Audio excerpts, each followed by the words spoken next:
Қара бура 11-12 ғасырларда Оғыз Қыпшақ заманының әйгілі тұлғасы, дуалы ауыз абызы, ықпалды қайраткері. Шыққан тегі Тама руынан. Туып өскен жері, ғұмыр кешкен мекені Шу, Талас, Сырдария, Еділ, Жайық өзендерінің бойы. Сахара жұртының сол алаптардағы көшпелілік пен отырықшылықты тоғыстырған ортасы. Топырақ бұйырған жері Қаратаудың етегі, Созақ елді мекені. Далалық ауызша тарихнама деп жүрген қазақтың қария сөзі Қара бураның тегін былай таратады.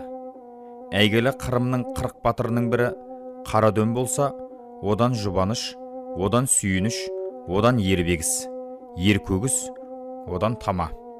Одан Қара бура болып келеді де, Қара бурадан Нәрік, одан Шора, одан Есенгелді, одан Атамшыл, одан Торым, одан Базарқұл, одан Көкі, одан атақты Тархан Есет батыр болып бір қайырлады. Бәрі де тарихи тұлғалар, бәрі де жыр арқау болған ересен ерлер. Бұл жерде Тама атауы осынау ерлердің бәріне қатысты ру атауы, этноним екенін қаперге ілген абзал. Қара бураның өмір сүрген заманы Қарахан қағанаты, Ғазнауи сұлтандығы, Сәлжұқ сұлтандығы, Хорезмшах мемлекеті сияқты елдік мемлекеттік құрылымдар арқылы Орта Азияда ислам дінінің салтанат құра бастаған кезі еді. Яғни, ұлы дала көшпелілерінің ғасырлар бойғы бір тәңірді тәу еткен наным сенімі сол кезеңнен бастап бір Аллаға мойын ұсынуға ден қоя бастады. Саяси әлеуметтік төңкерістен гөрі қашанда санадағы сілкіністер әлдеқайда күрделірек болып отырған. Сахара жұртының барша өмір салты, шаруашылық мәдени типі, адамдар арасындағы моралдық этникалық қарым-қатынасы, салт дәстүрлері ғасырлар бойы тәңірлік дүниетаныммен реттеліп, мұның өзі экожүйемен үндесе шыңдалып, өмір сүрудің қалыбына айналған болатын.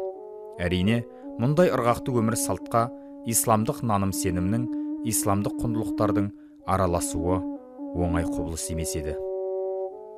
Міне осындай өтпелі кезеңде қайраткерлік, ойшылдық, саясаткерлік, қажет болса ерлік, күрескерлік қасиеттерімен ел тағдырына белсене араласқан көшпелілер аристократиясының ықпалды тұлғаларының бірі Қара бура болды.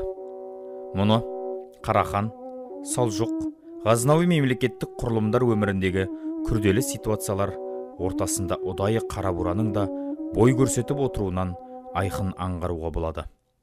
Әсіресе сыр бойындағы Жент сияқты іргелі қалада исламдық наным сенімге бойұсынған салжұқтар мен тәңірлік наным сенімді тәу еткен Қыпшақ Қимақ одағының арасындағы қанды қақтығыстар тұсында Қара бураның басалқылық ықпалы айқын байқалып отырады. Бұл жөнінде аңыз әңгіме түрінде, күй шежіре түрінде жеткен қызықты деректер мол. Қара бура Сахара тұрғындары арасында қалыптасқан өмір салттың шырқын бұзбастан исламдық наным сенімді жерсіндіруге белсене ықпал еткен өз заманның қайраткері. Бұл тұрғыда ол әйгілі ойшыл ақын сопылық дүниетанымның ірі өкілі Қожа Ахмет Яссауимен мүдделес болды.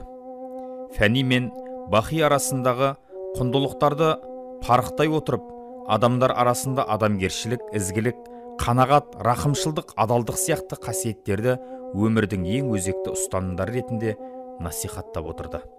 Бұл ретте қызы Бегім Сұлу мен күйеу баласы Санжар сұлтанның арасындағы қырбайлықта Қара бураның тек қана адалдыққа жүгініп, тек адалдықтың айнымас үкімін кепіл етуі оның өмірлік ұстанымына айғақ болатын жарқын мысалдардың бірі. Қара бура есімінің ұранға шығуы сол ұстанған гуманистік арман аңсардың кейінгі ұрпақ үшін де бойтұмардай қастерлі екенін пайымдатады. Тіптен Қара бура дүние салып, сүйегі Созақ топырағына бұйырған соң да, оның қабірі Орта Азия халықтары үшін киелі орынға айналды. Қара бураның әруағын Исі түркі жұрты күні бүгінге дейін зор құрмет тұтады. Оның кесенесіне Қоңырат Құрбан атаның, Тарақты Шәлмәмбет бидің, Тама Құлтас бидің, Сарүйсін Белгібай қажының, Ұйғыр Шәкәсім ахунның, Өзбек Қожамқұл оқымысының жерленуде біраз жайды аңғартса керек.